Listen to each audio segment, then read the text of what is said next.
गुरु रामपाल जी परमेश्वर जी की दी छोड़ सतगुरु रामपाल जी परमेश्वर जी की जय हो। परमपिता परमात्मा सारी सृष्टि के रचनहार कुल मालिक असंख्य ब्रह्मांडों के स्वामी जगत गुरु तीनों लोकों में प्रवेश करके सबका भरण पोषण करने वाले राजाधिराज आत्माधार नाथों के नाथ देवों के देव महादेव सर्वेश्वर महेश्वर मृत्युंजय अजरो अमर आदि अनादि सनातनी प्रभु जगत पिता जगदीश्वर श्री श्री 1008 की उपाधि के वास्तविक अधिकारी अकाल मूरत शब्द स्वरूपी राम वासुदेव सर्वगतम ब्रह्म परम पूज्य प्रथम पूज्य परम संत परम पुरुष परम धनी परम दयालु सत्य कबीर हक्का कबीर अल्लाहु अकबर बाखबर अल्लाह ताला जगत के तारणहार जगत के मुक्तिदाता जगत के जगन्नाथ हारे के सहारे हिंदुओं के राम मुसलमानों के अल्लाह सिखों के वाहिगुरु दया के सागर दयानिधि करुणा के सागर करुणानिधि स्वयंभू परिभू संकट मोचन कष्ट हरण मंगल करण दुख भंजन अविगत कबीर निर्विकार निर्विषम परमात्मा अलय अलेख सतगुरु आदि अनादि सतगुरु असली मर्यादा पुरुषोत्तम असली राम असली कृष्ण असली घनश्याम असली मुरारी राजाओं के राजा महाराजाओं के महाराजा शहंशाहों के शहंशाह सम्राटों के सम्राट भगवानों के भगवान अल्लाहों के अल्लाह प्रभुओं के प्रभु मसीहाओं के मसीह सच्चे वाहिगुरु बाबाओं के बाबा पीरों के पीर सेठों के सेठ जगत सेठ सावलसा सेठ सर्वगुण संपन्न अनंत कोटि कलाओं के स्वामी अनंत कोटि ब्रह्मांडों के नायक योगियों में महायोगी ध्यानियों में महाध्यानी सिद्धों में परम सिद्ध ज्ञानियों में तत्वज्ञानी ब्रह्म ज्ञानी महाज्ञानी परम ज्ञानी सर्वश्रेष्ठ ज्ञानी विज्ञानी युवा कबीर समर्थ कबीर असमवात अमित ओजा सच्चे रहनुमा करीम अल्लाह शुभान अल्लाह दुनिया के अंतिम पैगंबर 8 सितंबर 1951 से गांव धनाना जिला सोनीपत हरियाणा भारतवर्ष की पावन भूमि पे प्रकट रियल कल की भगवान श्री नारायण साकार हरि श्री बाबा साहिब गरीब निवाज शब्द स्वरूपी राम संत श्रोमणी सतगुरु रामपाल जी परमेश्वर जी के चरण कमल में साध संगति से जुड़े हुए देश विदेश से हम सभी सत्सेवक भाई बहनों का अनंत कोटि दंडवत प्रणाम। सत्साई भाई और बहनों, दया पूज्य गुरुदेव भगवान की समर्थ कादर परमात्मा की जिनकी वीआईपी रजा से आप और हम सभी भगत भाई बहन साथ संगति से जुड़कर अपने आत्मा के कल्याण हेतु भक्ति मार्ग पर दृढ़ता के साथ आगे बढ़ रहे हैं। पूज्य गुरुदेव जी की कलयुग की पिछली पीढ़ी में ये विशेष मेहर है।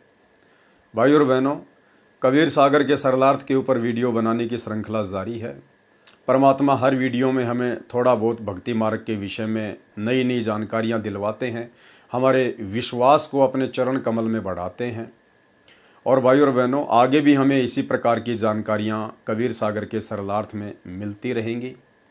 तो आज हम शुरू करेंगे कबीर सागर के सरलार्थ का पार्ट नंबर 17, जिसमें परमेश्वर ने धर्मदास जी को सार शब्द देने के विषय में कहा है।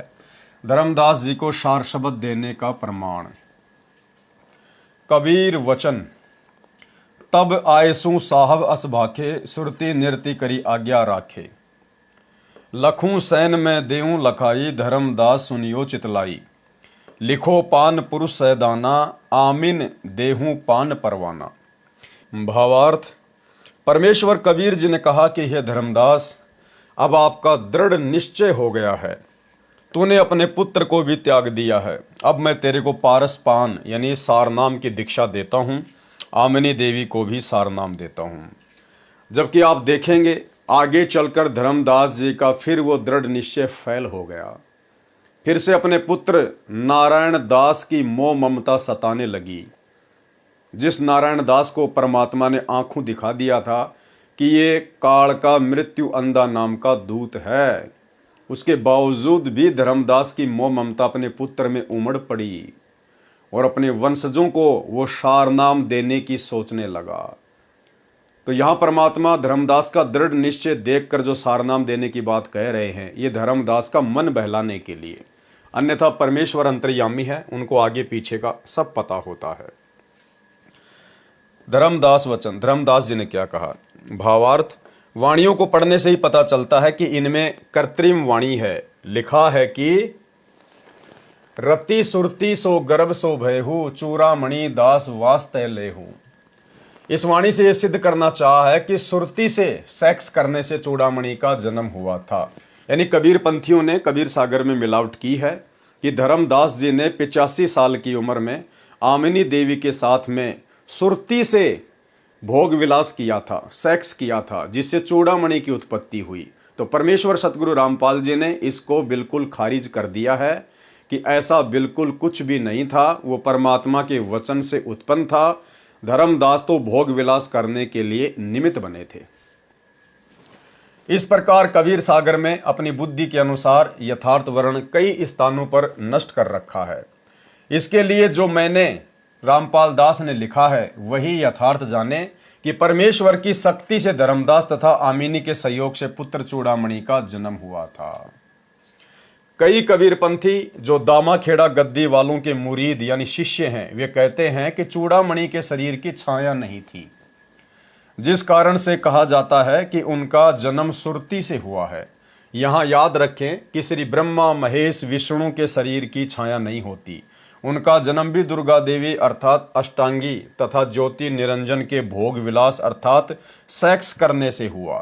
कबीर सागर के अध्याय ज्ञान बोध के पेज नंबर 21-22 पर वाणी है, धर्मराय कीने भोग विलासा माया को रही तब आशा। धर्मराय यानी काल, इसने माया के साथ यानी दुर्गा के साथ में शारीरिक संबंध बनाए, तब दुर्गा जो है प्रेग्नेंट हुई और 3 पुत्र अष्टंगी जाए, ब्रह्मा विष्णु शिव नाम धराए।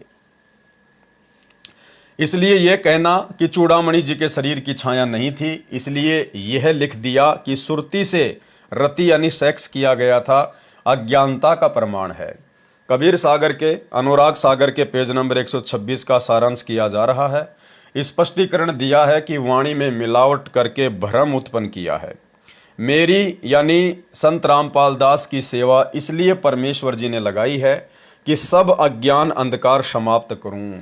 कोई सेवा किसी ने नहीं लगाई, स्वयं ही परमात्मा हैं, सत्य पुरुष हैं, लेकिन अपने विधि विधान अनुसार हम तुच्छ बुद्धिजीवियों की तुच्छ सोच को देखते हुए परमेश्वर अपने आप को छुपाते हुए ही, अपने से अन्य किसी और को परमात्मा बताते हुए ही अपना ज्ञान आत्माओं को समझाते हैं। कबीर वाणी अध्याय में कबीर सागर के पेज नंबर 134 पर भी परमेश्वर कबीर जी ने स्पष्ट किया है कि 13वें अंश मिटे सकल अंधियारा। सकल अंधियारा तो खुद परमात्मा ही मिटा सकते हैं इस काल के लोक में आके, अन्य किसी के वश की बात नहीं है। अब आध्यात्मिक ज्ञान को पूर्ण रूप से स्पष्ट करके प्रमाणित करके आपके रूबरू कर रहा हूं। यानी भाई और बहनों, 1800 पेज के कबीर सागर में, और ये जो दुनिया भर की मिलावट की हुई है, इस मिलावट को आज तक कोई समझ नहीं पाया, कोई दूर नहीं कर पाया, तो क्या किसी आम या सामान्य व्यक्ति या साधु संत बाबा के बस की बात है क्या? तो परमेश्वर अंतर्यामी वो 1 सेकंड में देख लेते हैं कहाँ क्या हो रहा है, कहाँ क्या नहीं है, कहाँ मिलावट है, कहाँ सही है। और बाकी तो परमात्मा लोक दिखावे में पेज वगैरह आगे पीछे करने की, उनको अंडरलाइन करने की केवल लीला करते हैं, अन्यथा परमेश्वर को देखने की आवश्यकता नहीं है कि कहाँ कहाँ मिलावट है। वे तो 1 सेकंड भी नहीं लगे, परमात्मा बिल्कुल मिलावट भी देख ले और उसको क्लियर भी कर दे और नया ग्रंथ भी बना दे। जिस प्रकार गुरुदेव ने बताया पिछले वीडियो में कबीर सागर के सरलार्थ में कि एक दिल्ली का राजा था, उसने कहा कि मैं कबीर जुलाहे को परमात्मा मान लूंगा यदि वो 13 कागज गाड़ियों को 60 घंटे में पूरा लिख दें तो। यानी 13 बैलगाड़ियों को कोरे कागजों से भरवा दिया और कहा यदि वो काशी वाला जुलाहा जिसको दुनिया परमात्मा कहती है, अगर इन 13 कागज गाड़ियों को अगर वो 60 घंटे में यानी 2.5 दिन में लिख दे तो मैं उसको परमात्मा मान लूंगा। परमात्मा ने एक डंडी मारी थी, बस 1 सेकंड में 13 गाड़ियां लिखी गई। उसके बाद भी राजा ने लोकलाज में आके उनको परमात्मा नहीं माना। तो भाई और बहनों, सतगुरु जो चावे सो कर ही 14 कोटि दूत यम डरही, ऊत भूत जम त्रास निवारे और चित्रगुप्त के कागज फाड़े। जो सतगुरु रामपाल जी भगवान चित्रगुप्त के कागजों को 1 सेकंड में फाड़ दे, उस परमेश्वर के लिए 1800 पेज के कबीर सागर को देखकर, मिलावट को देखकर और फिर शुद्धिकरण करने में कितना टाइम लगेगा? सेकंड का भी 100वां हिस्सा, करोड़वां हिस्सा, फ्रैक्शन ऑफ सेकंड। लेकिन ये परमात्मा तो लीला करते हैं, उसको देखने की, फिर उसमें कमियां निकालने की, अंडरलाइन करने की, फिर पुस्तक लिखने की। अनुराग सागर के पेज नंबर 127 से 128 का सारांश। इन दोनों प्रश्नों पर वृत्तांत यह है कि परमेश्वर कबीर जी ने चूड़ामणि जी को दीक्षा दी तथा गुरुपद दिया। कहा कि हे धर्मदास, तेरे 42 वंश का आशीर्वाद दे दिया है और तेरे वंश मेरे वचन वंश चूड़ामणि को कड़ीहार तारणहार का आशीर्वाद दे दिया है। तेरे वंश से दीक्षा लेकर जो मर्यादा में रहकर भक्ति करेगा उसका कल्याण हो जाएगा। परंतु सार शब्द इस दीक्षा से भिन्न है। मैंने 14 कोटि ज्ञान कह दिया, परंतु सार शब्द इससे अलग है। अन्य नाम तो तारे जानो, सार शब्द को सूर्य जानो। वो सूर्य तो वर्तमान में ही प्रकट होना था।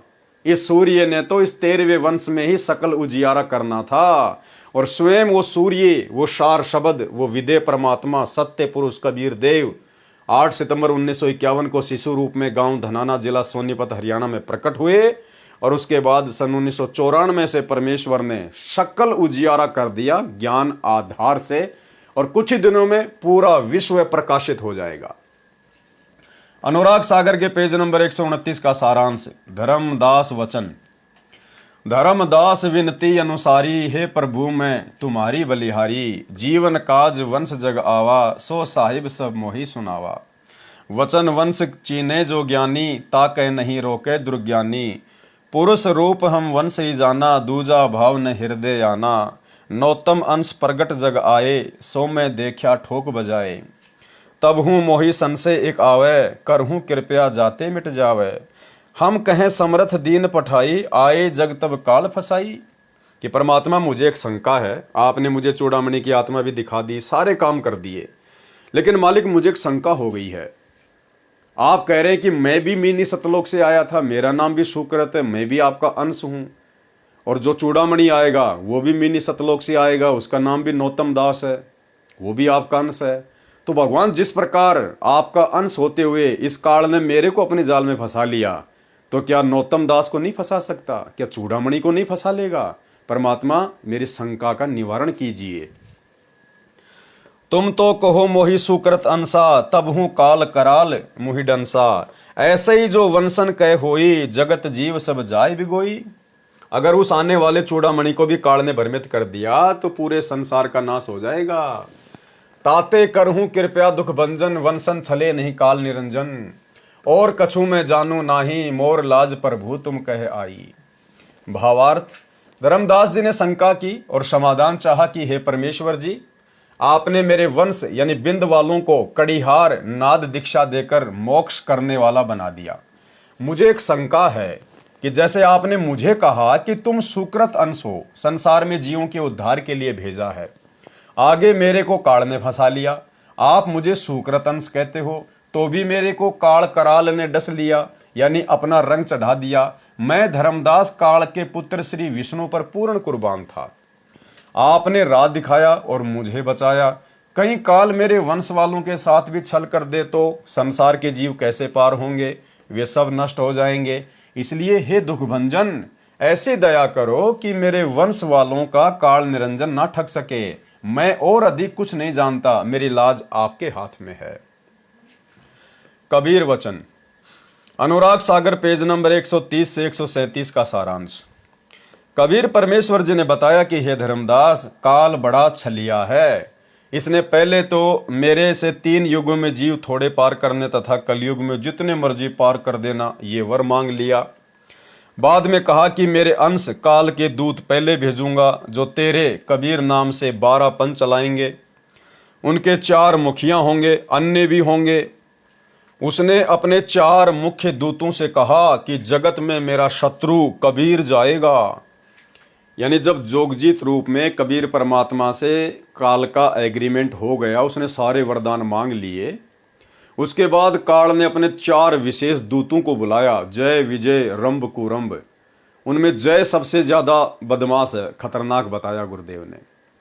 और काल ने कहा कि जगत में यानी नीचे एक मेरा शत्रु है कबीर, वो नीचे जाएगा, कबीर नाम से अपना पंथ चलाएगा और अपनी जो है बुराई करेगा, सच्चाई बताएगा, पोल खोलेगा, और तुम जाकर जीवों को भ्रमित करो।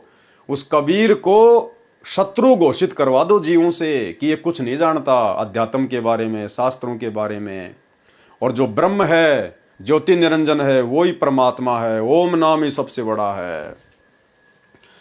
उसने अपने 4 मुख्य दूतों से कहा कि जगत में मेरा शत्रु कबीर जाएगा, वह कबीर नाम से पंथ चलाएगा।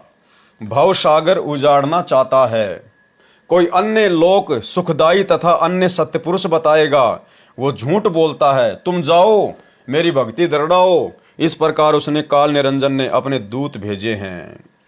और भाई और बहनों, उस काल निरंजन के, अब ये तो मुझे नहीं पता कि जय विजय रंभ कुरंभ है या नहीं है। और भाई और बहनों, उसी काल के दूत वर्तमान में सतगुरु रामपाल जी के परिवार वाले बने हुए हैं। सीधे तौर पर भक्तों को संत रामपाल जी की बुराई करने को नहीं कहते, संत रामपाल जी से राग द्वेष ईर्ष्या करने को नहीं कहते, लेकिन काल प्रेरणा से गुप्त रूप में संत रामपाल जी के सत्संग और भक्ति विधान के विरुद्ध सारे कुकर्म करवाकर संगत को काल के मुख में ठोक रहे हैं। राजनीति करवाना संत रामपाल जी के भक्ति मार्ग में नहीं है, लेकिन काल के दूतों ने करवा दी, उनके परिवार वालों ने करवा दी। गांव वालों के लिए स्टेडियम बनाना, खेल का स्टेडियम बनाना, बैडमिंटन का, संत रामपाल जी के भक्ति मार्ग में नहीं है, लेकिन काल के दूतों ने बनवा दिया। संगत के दान का पैसा बर्बाद करवा दिया। गुंडों की सीबीआई जांच का समर्थन संत रामपाल जी के भक्ति मार्ग में नहीं है, लेकिन काल के दूतों ने करवा दिया। जगत वालों को, नशेड़ियों को, शराबियों को, मांसाहारियों को, राजपूत करणी सेना को, जिनके पास भक्ति का कै ख गए भी नहीं है, भक्ति मार्ग से कोसों दूर हैं, भक्तों के दान का आनंदपाल सिंह की सीबीआई जांच करवाने के लिए 5 लाख रुपया चंदे के रूप में दे दिया। संत रामपाल जी के भक्तों की मर्यादा तोड़वा दी, इन काल के दूतों ने तोड़वा दी। 1-2% आरक्षण के लिए हरियाणा के जाट आरक्षण में संत रामपाल जी के लाखों भक्तों को बैठा दिया। करोड़ों रुपया जाट आरक्षण संघर्ष समिति को, भगत समाज के ज्योति पाठ और दान का दे दिया। भक्तों के कर्म फुड़वाए, शरीर से भी और दान धर्म से भी। आश्रमों में दुनिया भर का पाखंड शुरू कर दिया, मैरिज गार्डन बना दिया आश्रमों को, लाइटिंग से जगमग हो रहे हैं। हर समागम में लड्डू जलेबी बर्फी, लड्डू जलेबी बर्फी। संतों का भोजन सीधा साधा होता है, दाल चावल सब्जी रोटी। ये सत्संगियों का भोजन है। ये लड्डू जलेबी बर्फी, हर समागम में लड्डू जलेबी बर्फी, ये तो जगत वालों के जो मनोरंजन वाले जो प्रोग्राम होते हैं, ये तो उनका भोजन है। आश्रम में बहुत बड़ा हॉस्पिटल का कार्य शुरू कर दिया। तो भाई और बहनों, काल प्रेरणा से गुप्त रूप में संत रामपाल जी का परिवार काल का एजेंट बनके उनके भक्तों को निरंतर उसकी गोद में बैठा रहा है। और यही कारण है भाई और बहनों, इन फर्जी सतलोक आश्रमों में, इन झूठे समागमों में आते जाते समय बहुत सारे भगत भाई बहन रास्ते में एक्सीडेंट के शिकार हो जाते हैं, उनकी अकाल मृत्यु हो जाती है। क्यों? क्योंकि मनमाना आचरण हो रहा है, मनमाना। बताया है कि कबीर जम्बूद्वीप भारत में अपना पंथ चलाएगा।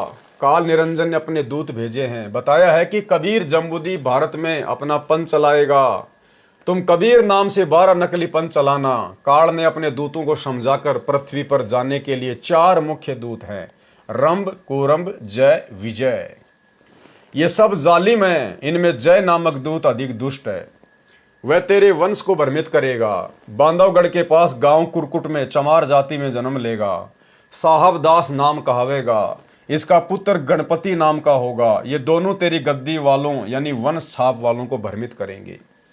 वे झंग शब्द का उच्चारण करेंगे, यही दीक्षा मंत्र होगा। काल ने एक झांझरी द्वीप की रचना कर रखी है, उसमें काल का बाजा बजता है, वही काललोक वाली भंवर गुफा में सुनता है।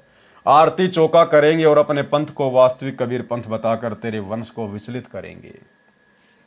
धर्मदास की पीढ़ी वालों को काल ने छला। किस प्रकार से फिर धर्मदास की पीढ़ी वालों को काल बलि ने भ्रमित किया।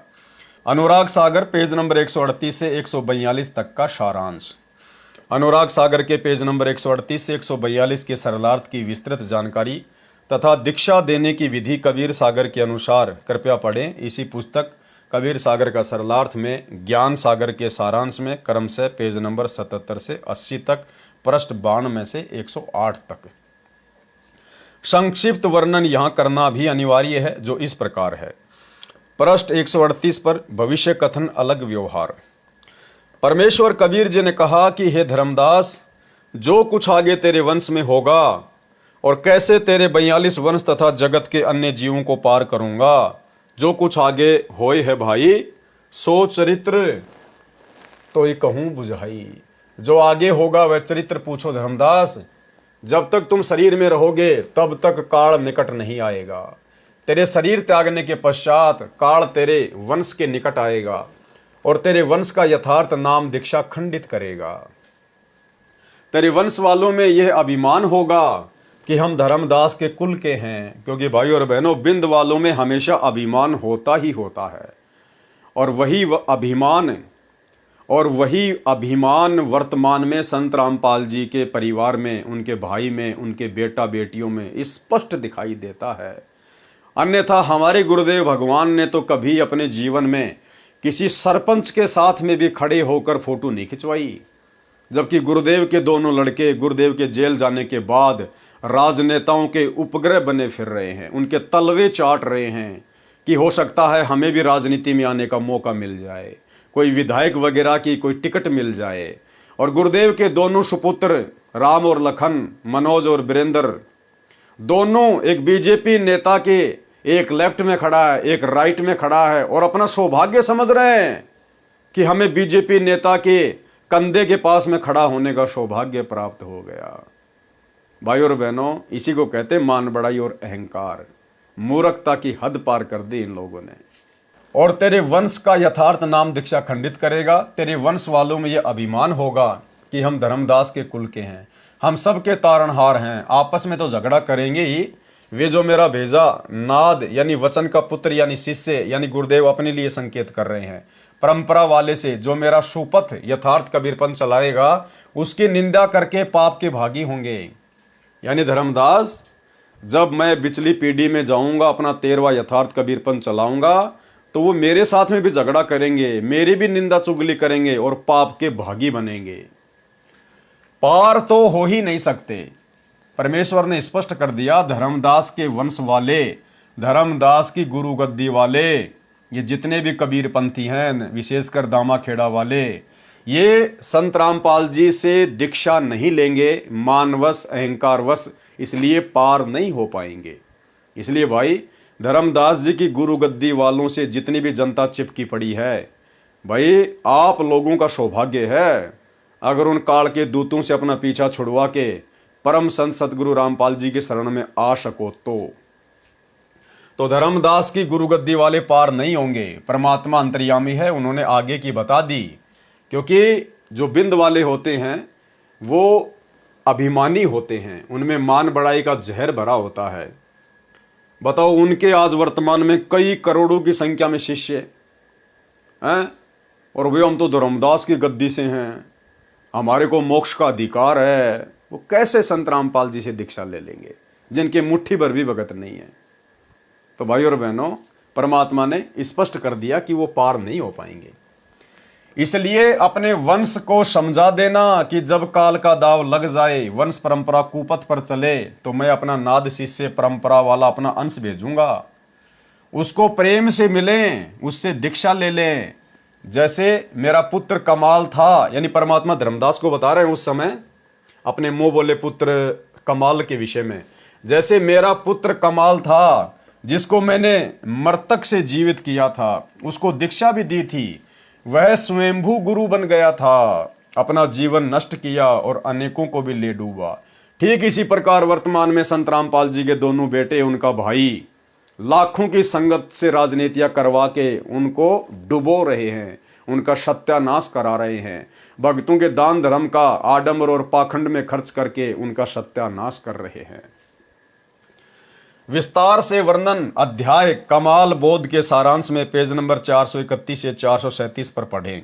पेज नंबर 139 पर, कमाल को अभिमान हो गया था, मैंने उसको त्याग दिया था, मेरे को अहंकारी प्राणी पसंद नहीं है, हम तो भक्ति के साथी हैं, हाथी घोड़ों को नहीं चाहता, जो प्रेम भक्ति करता है उसको हृदय में रखता हूं। इसलिए नाद पुत्र को, शिष्य परंपरा वाले को दीक्षा देने का अधिकार यानी गुरुपद सौंपूंगा। भाई और बहनों, ये परमात्मा वर्तमान में संकेत कर रहे हैं। ये सतगुरु रामपाल जी भगवान ने वर्तमान में संकेत कर दिया कि मेरे परिवार वालों के पास आगे चल के कोई सेवा नहीं होगी। मेरे जो वचन के बेटा बेटी होंगे, जो योग्य होंगे, जो मेरे आज्ञाकारी होंगे, मैं उन्हीं को सारी सेवाएं आने वाले समय में सौंपूंगा। ये परमेश्वर वर्तमान के लिए संकेत कर रहे हैं। कमाल को अभिमान हो गया था, मैंने उसको त्याग दिया था। मेरे को अहंकारी प्राणी पसंद नहीं है। हम तो भक्ति के साथी हैं, हाथी घोड़ों को नहीं चाहता। जो प्रेम भक्ति करता है उसको हृदय में रखता हूं। इसलिए नाद पुत्र को यानी शिष्य परंपरा वाले को दीक्षा देने का अधिकार यानी गुरुपद सौंपूंगा। गुरुपद का मतलब परमेश्वर उसको तमाम प्रकार की व्यवस्थाएं सौंपेंगे। बाकी गुरु तो सतगुरु रामपाल जी के बाद में कोई रहेगा ही नहीं, शरीर रूप में तो कोई गुरु होगा ही नहीं।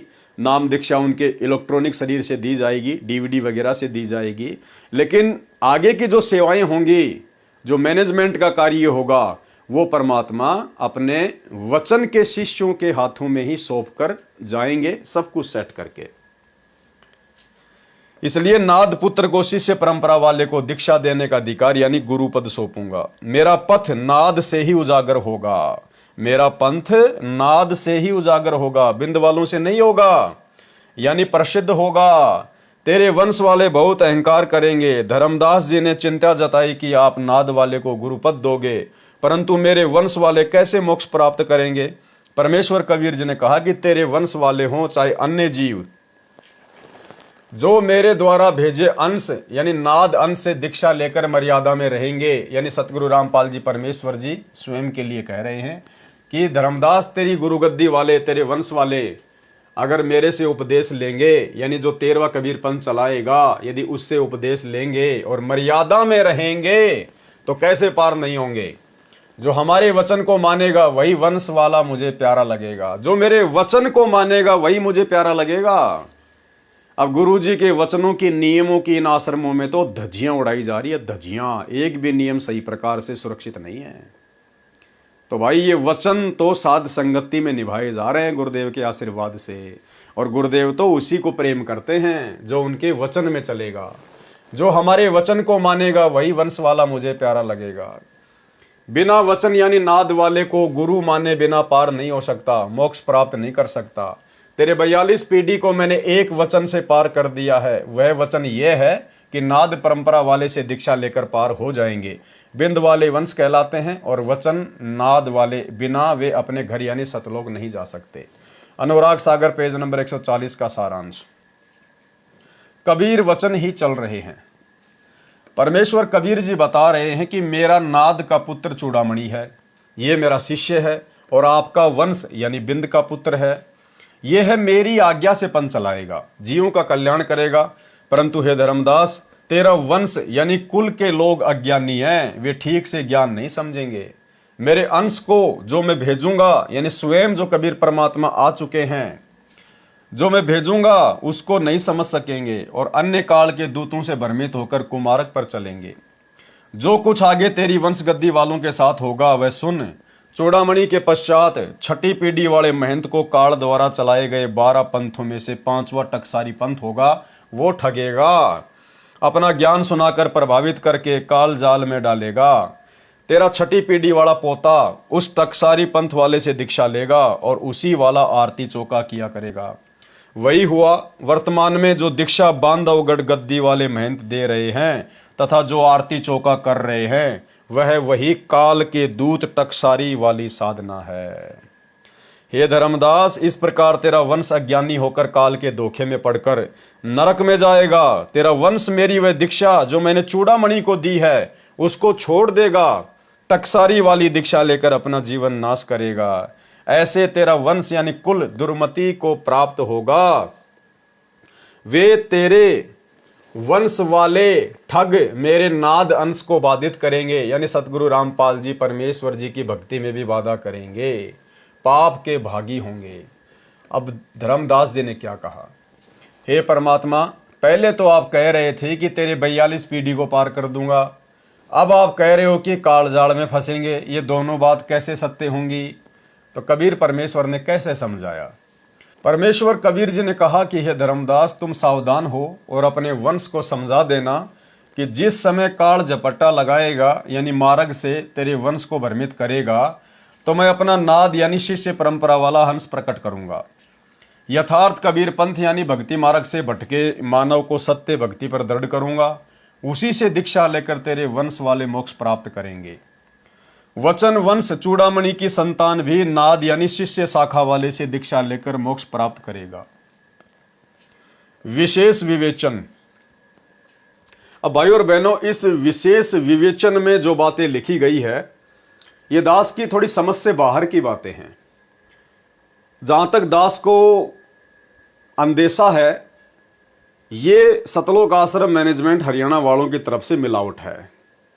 ये गुरुदेव के परिवार वालों की तरफ से मिलावट है। जब इन्होंने सन 2016 में इस कबीर सागर को छपवाया, क्योंकि गुरुदेव ने तो 2012 में अपने हाथ से कॉपी पेन से लिख के छोड़ दिया था। 2014 में बरवाला कांड हो गया। फिर 2016 में संगत में सतलोक आश्रम मैनेजमेंट हरियाणा वालों ने इस कबीर सागर को प्रिंट करके जो है वो बंटवाया। तो कहीं ना कहीं ये 2016 में गुरुदेव के परिवार वालों की तरफ से ये मिलावट है। अन्यथा इसमें क्या लिखा हुआ है आप जी देखना। जिस घटना का यहां पर जिक्र किया गया है, अगर ये गुरुदेव ने जिक्र किया है तो 2012 में तो संगत में ऐसी कोई बात थी नहीं। नाद और बिंद का कोई चक्कर ही नहीं था। संगत में 2 पार्ट थे ही नहीं। तो आप भी समझ जाएंगे कि बरवाला कांड से पहले भला इस प्रकार की बातें गुरुदेव क्यों लिखेंगे, क्योंकि ये सारी बातें तो वर्तमान में संगत में हो रही है।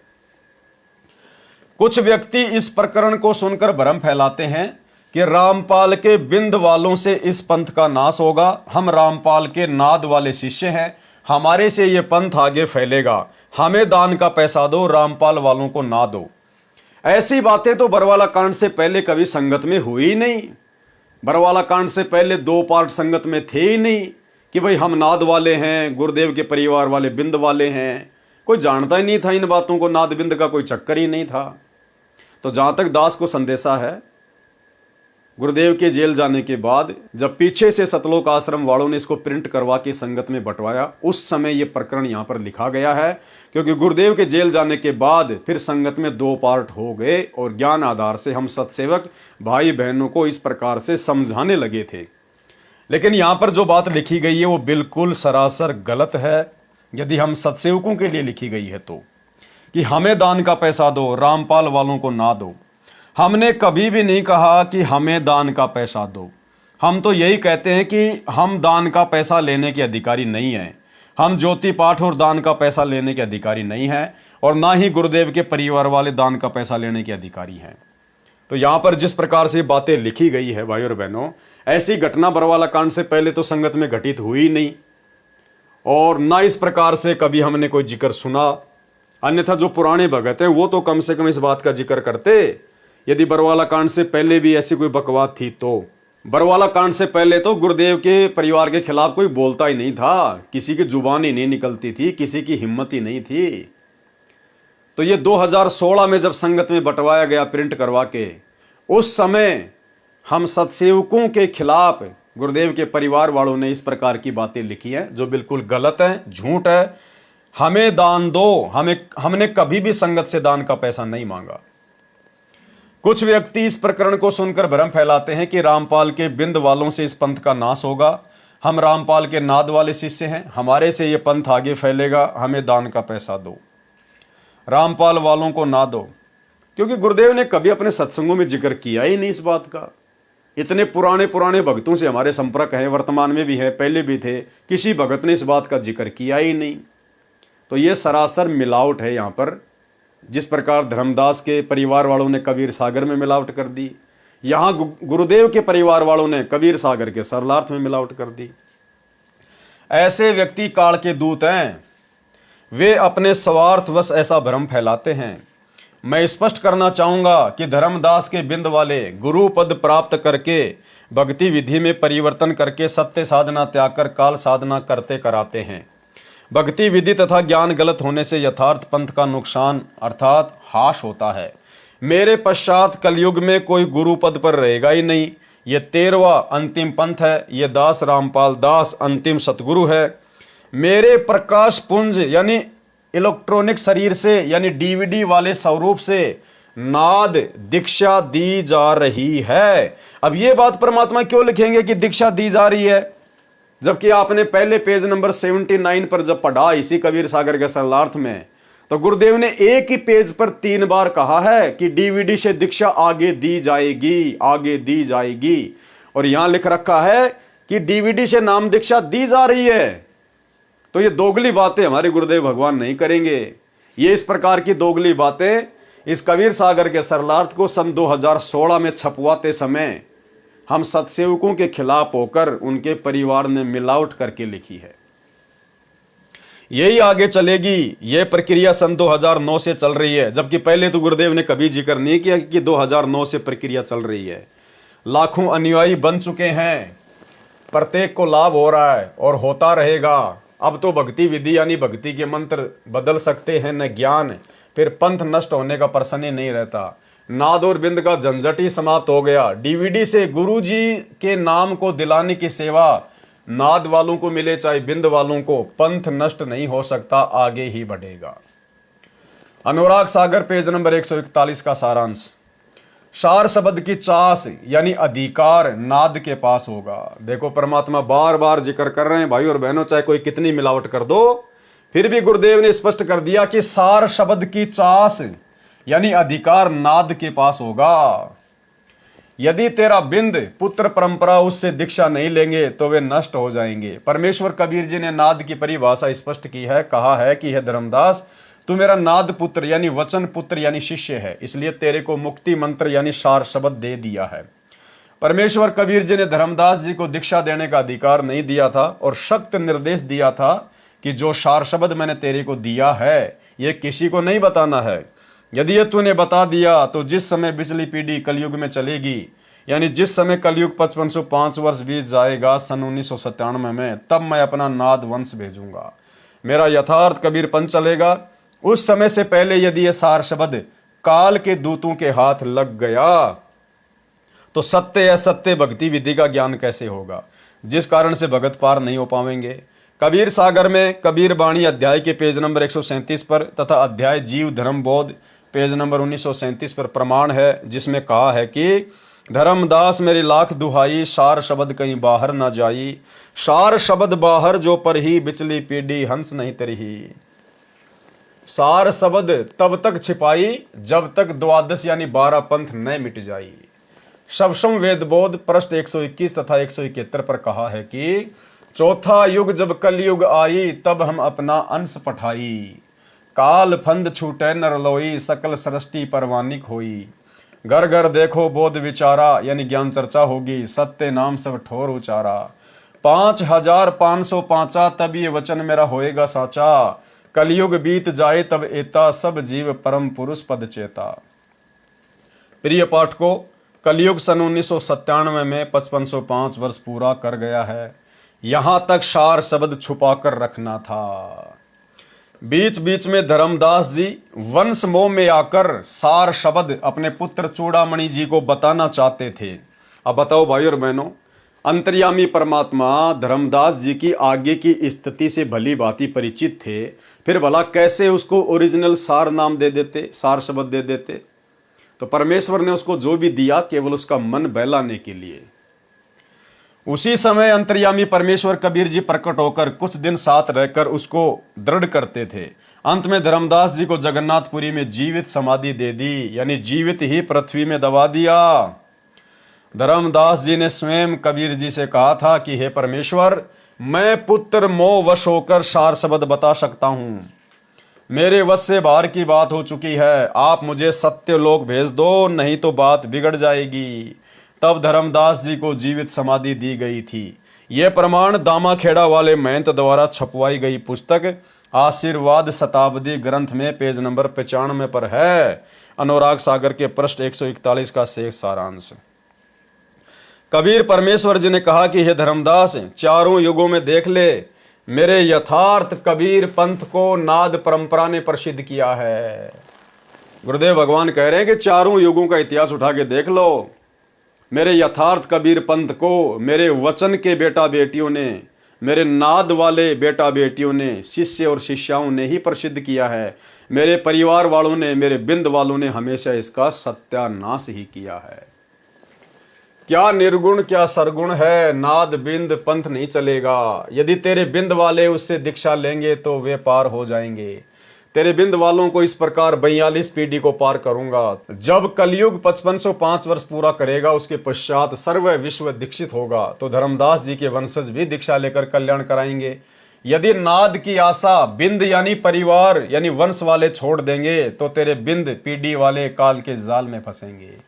ठीक इसी प्रकार यदि सतगुरु रामपाल जी के परिवार वाले यदि सात संगतियों से नहीं जुड़ते हैं, संत रामपाल जी के नाद वालों से नहीं जुड़ते हैं, तो भाई बिल्कुल भी बात नहीं बनेगी। चाहे कितने आश्रम बना दो, कितने स्टेडियम बना दो, कितने मिट्टी के गधे घोड़े बना दो, कुछ भी हासिल नहीं होने वाला। अगर वास्तव में पूर्ण मोक्ष प्राप्त करना है इसी जन्म में, तो भाई सात संगति से जुड़ना पड़ेगा। सत्सेवकों के साथ में राग द्वेष ईर्ष्या छोड़कर बिल्कुल मैत्री भाव से कंधा मिलाकर परमेश्वर के मिशन को आगे बढ़ाने में सहयोग देना होगा। इन पत्थरों में पैसा बर्बाद करवा कर तुम लोगों ने जो ड्रामा कर दिया है ना, समय रहते यदि माफी नहीं मांगी गुरुदेव भगवान से, चरणों में नहीं गिरे और साध संगतियों से नहीं जुड़े यदि गुरुदेव के परिवार वाले, भाई दुर्गति है दुर्गति। इसलिए हे धर्मदास, अपने बिंद को सतर्क कर देना, अपना कल्याण कराएं। परमेश्वर कबीर जी का कहना है कि बिंद वाले नाम को बदलकर यथार्थ भक्ति नष्ट कर देते हैं। वर्तमान में वह समस्या नहीं रहेगी, क्योंकि अब कोई उत्तराधिकारी गुरु रूप नहीं होगा। दीक्षा डीवीडी से दी जा रही है। नाम दीक्षा दिलाने की सेवा चाहे नाद वाले करो चाहे बिंद वाले, यानी अभी तक गुरुजी ने किसी को आदेश दिया नहीं है। अगर आदेश दे दिया होता तो यह नाद बिंद का चक्कर समाप्त हो जाता। परमात्मा कहते कि मैंने नाद वालों को दे दी या फिर बिंद वालों को दे दी, और उस व्यक्ति का नाम भी बता देते, लेकिन अभी तक ऐसा कुछ भी नहीं है। भक्ति विधि सही रहेगी, इसलिए पंथ को कोई हानि नहीं होगी। अनुराग सागर के पृष्ठ 142 का सारांश। परमेश्वर कबीर जी ने अपने भगत धर्मदास जी को समझा रहे हैं कि जो कोई नाद वंश को जान लेगा, यानी जो कोई साध संगतियों को जान लेगा, उसको यम के दूत रोक नहीं पाएंगे। जिन्होंने सत्य शब्द सतनाम को पहचान लिया, वे ही मोक्ष प्राप्त कर सकेंगे। तेरे वंश वाले जो चूड़ामणि की संतान है, वही सफल होगा जो नाद वंश की शरण न छोड़े। तुम्हारा बिंद यानी संतान, नाद यानी शिष्य परंपरा वाले के साथ मोक्ष प्राप्त करेगा, करेगी। ये सभी के लिए लागू है भाई और बहनों। धर्मदास वचन। धर्मदास जी ने प्रश्न किया कि आपने मेरे पुत्र चूड़ामणि को वचन वंश कहा है, क्योंकि यह आप जी के वचन यानी आशीर्वाद से उत्पन्न हुआ है। इसकी संतान को बिंद कहा, जो मेरे 42 पीढ़ी चलेंगी। आप ये भी कह रहे हो कि मेरे बिंद परंपरा यानी महंत गद्दी वाले, नाद यानी शिष्य परंपरा वाले से दीक्षा लेकर पार हो सकते हैं। वे आप जी ने नाद वंश के अधीन बता दिए। फिर बिंद वाले क्या करेंगे यदि नाद से ही जगत पार होना है तो? कबीर वचन। धर्मदास जी के वचन सुनकर परमेश्वर हंसे और कहा कि हे धर्मदास, तेरे को 42 वंश का आशीर्वाद दे दिया है, क्योंकि तुम नारायण दास को काल का दूध जानकर वंश नष्ट होने की चिंता कर रहे थे। इसलिए तेरे वंश की शुरुआत आपके नेक पुत्र से की है। पाठकों से निवेदन है कि इस पृष्ठ पर बिंद परंपरा वालों ने बनावटी वाणी अधिक डाली है अपनी महिमा बनाने के लिए, परंतु अनुराग सागर के पेज 140-141 पर स्पष्ट कर दिया है कि चूड़ामणि जी की वंश गद्दी की छठी पीढ़ी वाले के पश्चात मेरे द्वारा बताई यथार्थ भक्ति विधि तथा भक्ति मंत्र नहीं रहेंगे। वह 5वीं पीढ़ी वाला टकसारी पंथ वाला आरती चौका तथा वही नकली 5 नाम की दीक्षा देने लगेगा। इसलिए तेरे बिंद वाले काल जाल में रह जाएंगे। यदि वे मेरे द्वारा भेजे गए नाद अंश से दीक्षा ले लेंगे तो तेरी 42 पीढ़ी मोक्ष प्राप्त करेगी। इस प्रकार तेरे 42 वंश को पार करूंगा। उस समय जब पूरा जगत ही दीक्षा प्राप्त करेगा तो तेरी संतान भी दीक्षा लेगी। ये वर्णन पृष्ठ 140-141 के सारांश में स्पष्ट कर दिया है। अनुराग सागर के पृष्ठ 141 का सारांश। धर्मदास जी को फिर से अपने पुत्र नारायण दास का मोह सताने लगा। धर्मदास को फिर से अपने बेटे नारायण दास का, जिसमें परमात्मा ने काल रूप के दर्शन करवा दिए थे, फिर से मोह व्याप्त होने लगा। धर्मदास जी को फिर से अपने पुत्र नारायण दास का मोह सताने लगा और परमेश्वर कबीर जी से अपनी चिंता व्यक्त की कि मेरा पुत्र नारायण दास काल के मुख में पड़ेगा। मुझे अंदर ही अंदर यह चिंता खाए जा रही है। हे स्वामी, उसकी भी मुक्ति करो। तो परमेश्वर ने फिर धर्मदास जी को धमकाया थोड़ा सख्त लहजे में। कबीर परमेश्वर वचन, बार बार धर्मनी समझावा, तुमरे हृदय प्रतीत न आवा। कि धर्मदास मैं तुझे बार बार समझा रहा हूं, तेरे समझ में नहीं आ रही। 14 यम तो लोक सिंधावे, जीवन को फंद कहो वे लावे। अब हम चीन्या तुम्हारो ज्ञाना, जानी बुझ तुम भयो अज्ञाना। कि धर्मदास अब मैं तेरे को समझ गया हूं, तू जानबूझ के बकवाद कर रहा है, अनजान बन रहा है। पुरुष आज्ञा मेटन लागे, बिसरियो ज्ञान मोहम्मद जागे। मोह तिमिर जब हृदय छावे, बिसर ज्ञान तब काज नसावे। बिन प्रतीत भक्ति नहीं होई, बिनु भक्ति जीव तरे न कोई। बहुरी काल फांसन तोई लाग्या, पुत्र मोह तब हृदय जाग्या। प्रत्यक्ष देख सब तुम लीन्या, दास नारायण काल अधीना। कि मैंने तेरे को प्रत्यक्ष दिखा दिया कि ये नारायण दास काल के अधीन है। ताहू पर तुम पुनि हट कीन्या, फिर भी तुम हट कर रहे हो। मोर वचन तुम एक न चीन्या, तुमने मेरी एक भी बात नहीं मानी। धर्मदास जो मोशन कहिया, सो ध्यान तब हृदय न रहिया। मोर प्रतीत तुम्हें नहीं आवे, गुरु प्रतीत जगत कस लावे। भावार्थ, कबीर परमेश्वर जी ने कहा कि हे धर्मदास, अब मुझे तेरी बुद्धि के स्तर का पता चल गया। तू जानबूझकर अनजान बना हुआ है। जब तेरे को बता दिया, आंखों दिखा दिया कि नारायण दास काल का दूत है, मेरी आत्माओं को काल जाल में फांसने के लिए काल का भेजा हुआ आया है, तेरे को बार बार समझाया है, वो तेरी बुद्धि में नहीं आ रहा है। अब तेरे हृदय में पुत्र मोह से अज्ञान अंधेरा छा गया है, काल के दूत को लेकर फिर हट कर रहा है। मेरा एक वचन भी तेरी समझ में नहीं आया। हे धर्मदास, जो वचन तूने मेरे से किए थे कि मैं कभी नारायण दास को दीक्षा देने के लिए नहीं कहूंगा, अब तेरे हृदय में वह वादा भूल गया। जब तुमको मुझ पर विश्वास नहीं हो रहा, जबकि तेरे को सतलोक तक दिखा दिया, तो फिर मेरे भेजे नाद अंश जो गुरु पद पर होगा, उस पर जगत कैसे विश्वास करेगा। अनुराग सागर पृष्ठ 144 का सारांश। भाई और बहनों, इससे साबित होता है कि अंतर्यामी परमात्मा ने धर्मदास को ओरिजिनल सार नाम नहीं दिया था। परमेश्वर कबीर जी ने धर्मदास जी को बार बार वही बातें दोहराई जो पूर्व के पृष्ठ पर कही है। अनुराग सागर के पृष्ठ 145 का सारांश। धर्मदास वचन। फिर धर्मदास ने बहुत ज्यादा आधीनी दिखाई, और ये एक सुयोग्य शिष्य का लक्षण होता है। गुरु चाहे कितनी चोट मारे, गुरु हमेशा शब्द की चोट मारेगा, गुरु डांट फटकार मारेगा, और वो शिष्य के हित में होगा, भले में होगा। यदि उस डांट फटकार को शिष्य सहन कर गया, आधीनी से नीची गर्दन करके, गुरु के प्रति मन में दोष पैदा ना करके, तो बेड़ा पार है, नहीं तो कुत्ते की योनि में जाएगा। तो आप और हमें भी शिक्षा दे रहे हैं परमात्मा कि गुरु चाहे तुम्हारी परीक्षा लेने के लिए या वैसे भी एक आम संत की लीला करते हुए किसी और की शिकायत पर तुम्हें चाहे कितनी डांट फटकार क्यों ना मारे, तुम्हें कितना ही बुरा भला क्यों ना कहे, आपने अपने गुरु को अंतर्यामी परमेश्वर मानकर और अपनी परीक्षा जानकर और अपने भले की जानकर हमेशा नीची गर्दन करके, जी गुरु जी दया करो गुरु जी, आगे नहीं होगा परमात्मा, आगे नहीं करूंगा परमात्मा, क्षमा करो दाता। इसी प्रकार के भाव होने चाहिए। जिस प्रकार से गुरुदेव के रहते से 3 आश्रमों में जो बकवाद हो गई थी, भगत आपस में लड़ाई झगड़ा, राग द्वेष, एक दूसरे की झूठी शिकायतें गुरुदेव के पास में भेजना, गुरुदेव से किसी की नो एंट्री करवा देना, फिर उस भगत के द्वारा गुरुदेव में दोष देखकर कि मेरी तो गलती भी नहीं थी, क्या गुरुजी को इतना भी नहीं पता, मेरी नो एंट्री कर दी, उठा के थैला अपने घर भग लिया। तो भाई और बहनों, अब हमने आगे इस प्रकार की ओछी हरकतें करके अपने गुरुदेव को नाराज नहीं करना है। सुनत वचन धर्मदास सकाने, मन ही माही बहुत पछताने। धर्मदास बहुत ज्यादा लज्जित हो गया परमात्मा के मुख से इस प्रकार की बातें सुनकर। धाई गिरे सतगुरु के पाई, और धड़ाम से गुरुदेव के पैरों में जा गिरा। हो अचेत प्रभु होई सहाई, चूक हमारी बख्शु स्वामी, विनती मानो अंतर्यामी। हम अज्ञान शब्द तुम टार्या, विनय कीन हम बारंबारा। अब मैं चरण तुम्हारे गए हूं, जो संतन की विनती करहूं। पिता जानी बालक हट लावे, गुण अवगुण चित ताही न आवे। पतित उदाहरण नाम तुम्हारा, अवगुण मोर न करहूं विचारा। भावार्थ, परमेश्वर कबीर जी के वचन सुनकर धर्मदास जी बहुत लज्जित हुए और परमेश्वर कबीर जी के चरणों में गिरकर विलाप करने लगे कि हे स्वामी जी, मैं तो अचेत यानी मंद बुद्धि हूं, मेरी गलती क्षमा करो। हे अंतर्यामी, मेरी विनती स्वीकार करो, मैं अज्ञानी हूं, मैंने आपके वचन की अवहेलना की है, मैंने ऐसे गलती की है जैसे बालक अपने पिता से हट कर लेता है।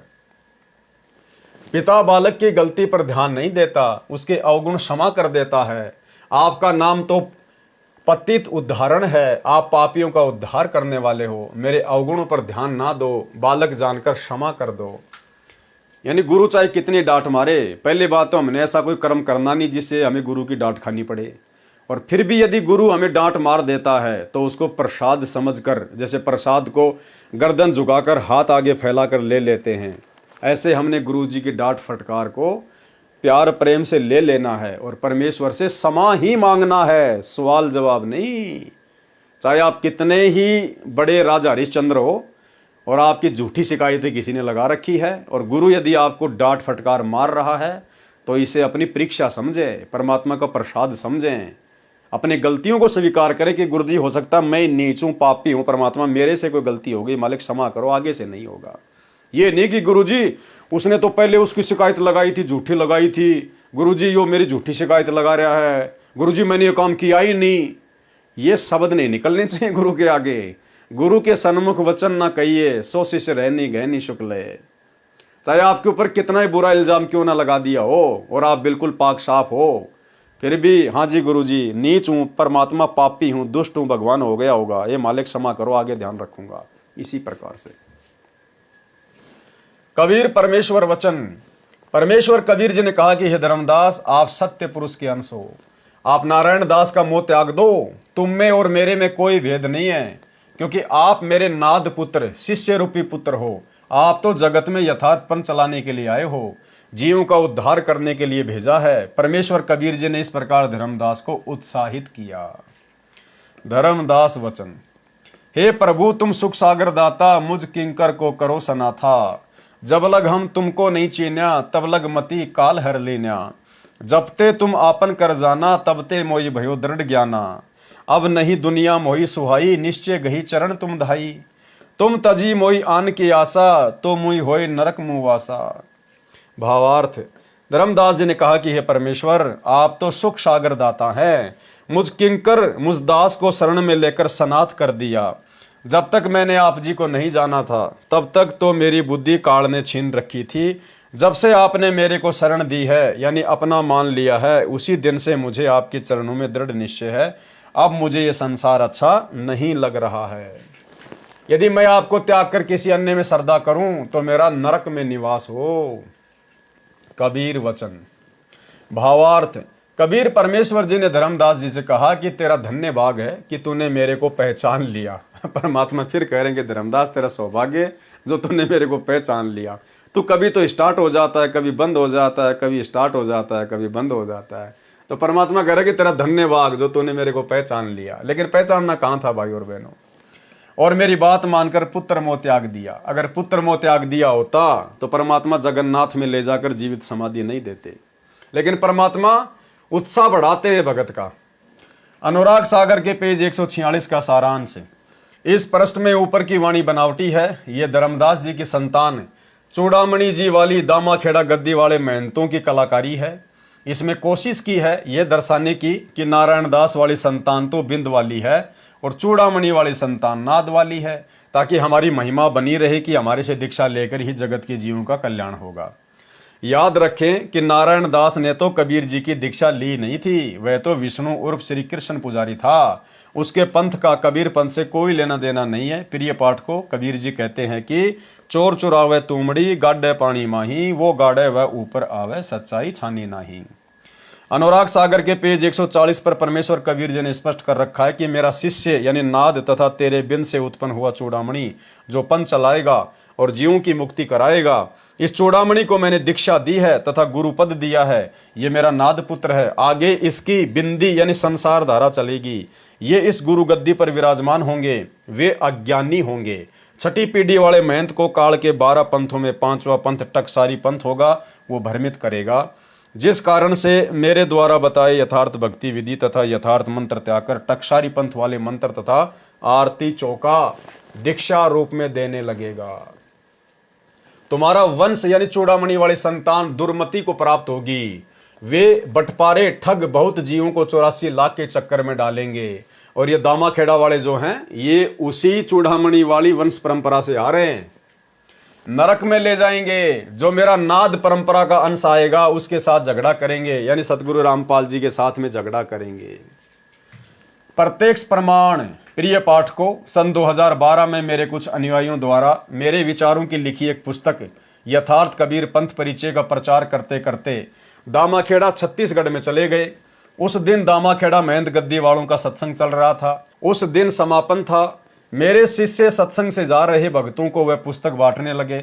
उस आश्रम के किसी सेवक ने वह पुस्तक पहले ले रखी थी। वह पहले ही इस ताक में था कि रामपाल के शिष्य कहीं मिले तो उनकी पिटाई करें। उस दिन दामाखेड़ा में ही उसने मेरे शिष्यों को सेवा करते देखा तो महंत श्री प्रकाश मुनि नाम साहिब, जो 14वां गुरु गद्दी वाला बिंदी परंपरा वाला महंत है, उसको जाकर बताया कि जो यथार्थ कबीर पंथ परिचय पुस्तक मैंने आपको दी थी, आज फिर उसी पुस्तक को रामपाल के शिष्य हमारी संगत में बांट रहे हैं। यह सुनकर महंत प्रकाश मुनि आग बबूला हो गया और आदेश दिया कि उनको पकड़ कर लाओ।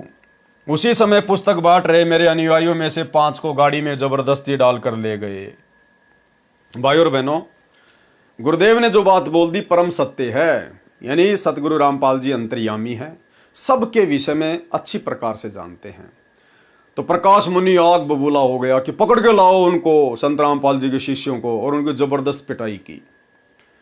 हाल ही कुछ दिन पहले उसी दामाखेड़ा में इनका जो आश्रम है, वहां पर प्रकाश मुनि के साथ में कुछ लड़कों ने मारपीट वगैरह कर दी, उसके साथ में या उसके बेटे के साथ में। उसके बाद में दामाखेड़ा वाले भगत जो है वो प्रदर्शन करने लग गए, एफआईआर वगैरह करवाई किसी गांव के सरपंच के खिलाफ कि उन्होंने हमारे साथ में मारपीट की है। उसके बाद में प्रकाश मुनि का इंटरव्यू आया, और देखो भाई और बहनों, इतने बड़े गुरु पद पर बैठा हुआ व्यक्ति इतनी छोटी बात कर रहा है। वो कह रहा है कि हम जो कबीर पंथ वाले हैं ना, फिर हम आगे चलकर जो कबीर पंथ के हमारे भगत हैं, हम जो कबीर पंथी हैं, अगर हमारी एफआईआर वगैरह नहीं लिखी गई, अगर उन लोगों को सजा नहीं दी गई, तो फिर ये कबीर पंथी कुछ भी कर सकते हैं। जो कबीर पंथी है ना, फिर वो कुछ भी कर सकते हैं। वो प्रकाश मुनि स्टेटमेंट दे रहा है कि कबीर पंथी कुछ भी कर सकते हैं, यानी वो मार भी सकते हैं, उनको मर्डर भी कर सकते हैं। नालायकों, क्यों कबीर पंथियों को बदनाम कर रहे हो? तो ये प्रकाश मुनि के विचार हैं, लोगों को मरने मारने के लिए भड़का रहा है। तो बताओ फिर उनके भक्तों ने पिटाई क्यों नहीं की होगी संत रामपाल जी के भक्तों की उस समय? तो ये प्रकाश मुनि का छोटा सा इंटरव्यू देखो और इसके बोल वचन देखो। इन बोल वचनों को तो समाज में रहने वाला एक सामान्य बुद्धि वाला इंसान भी प्रयोग नहीं करता। वो भी शांति से काम लेता है, किसी को भड़काता नहीं है। और ये इतने बड़े गुरु पद पे बैठकर, दामाखेड़ा की गद्दी पर बैठकर कह रहा कि कबीर पंथी फिर कुछ भी कर सकते हैं। अब बताओ, ये इसके बोल वचन है? ये संत कहलाने के लायक है? ये तो भगत भी अच्छी प्रकार से कहलाने के लायक नहीं है। सुनिए। विभिन्न तरह से आपको बड़ी खबर बता दें, जहां पर दामाखेड़ा आश्रम पर हमला हुआ। प्रकाश मुनि के बेटे उदित मुनि नाम साहिब पर हमला हुआ है। सरपंच के परिवार पर हमले का आरोप है। पुलिस ने 4 आरोपियों को हिरासत में लिया है। गृह मंत्री विजय शर्मा, पूर्व विधायक शिवरतन शर्मा यहां पर पहुंचे।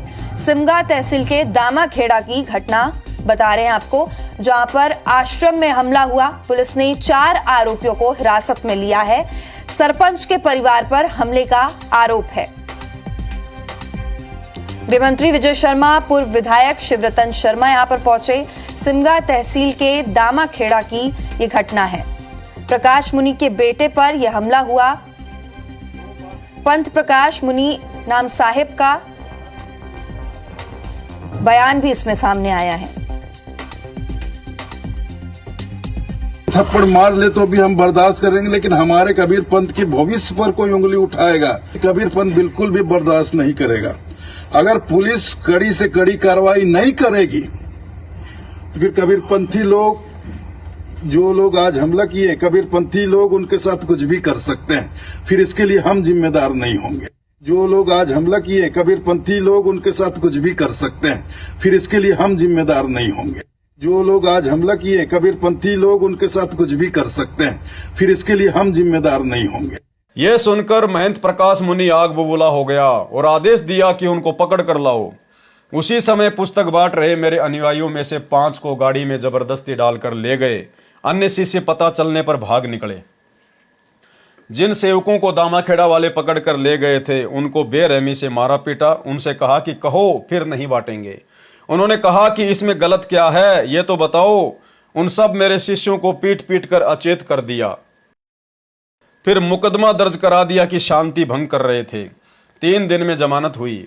ऐसे हैं ये धर्मदास जी की बिंद परंपरा, चूड़ामणि वाली दामाखेड़ा गद्दी के महंत, जिनके विषय में परमेश्वर कबीर जी ने कहा है, कबीर नाद अंश मम सत्य ज्ञान दृढ़ावे, ताके संग सब राड बढ़ावे। अस संत महंतन की करनी, धर्मदास में तो से वर्णी। यही प्रमाण अनुराग सागर के पेज 140 पर है। आप हंस अधिक होय ताही, नाद पुत्र से झगर कराही। आपा हंस ये गलत है, यहां पर आप अहम है, जिसका अर्थ है अपने आप में अहंकार। होवे दुर्मत वंश तुम्हारा, नाद वंश रोके बटपारा।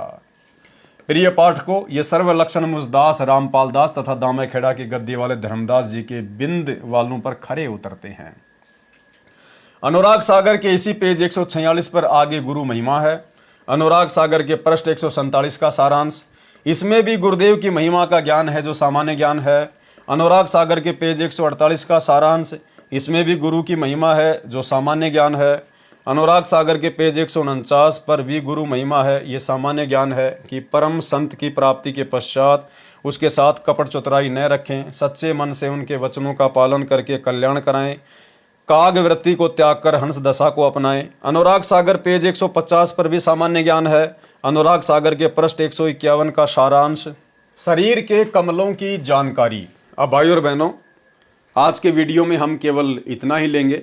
ये शरीर के कमलों की जो जानकारी गुरुदेव भगवान ने उपलब्ध करवाई है, शरीर में कौन कौन से कमल हैं, कैसे कैसे कमल हैं, कहाँ कहाँ से जाना पड़ेगा, कैसा कैसा रास्ता है, काल कैसे ठगेगा, ये सारी जानकारी हम परमात्मा के आशीर्वाद से कल रात्रि 8 बजे गुरुदेव के कर कमल से लिखी हुई इन सब बातों को पढ़ेंगे, सुनेंगे, समझेंगे। तो आज के वीडियो में केवल इतना ही, और कल रात्रि 8 बजे सभी भाई बहन लाइव जुड़िए। तब तक गुरुदेव भगवान हमें आज्ञा दें, इजाज़त दें, आशीर्वाद दें। बंदी छोड़ सतगुरु रामपाल जी भगवान की जय हो।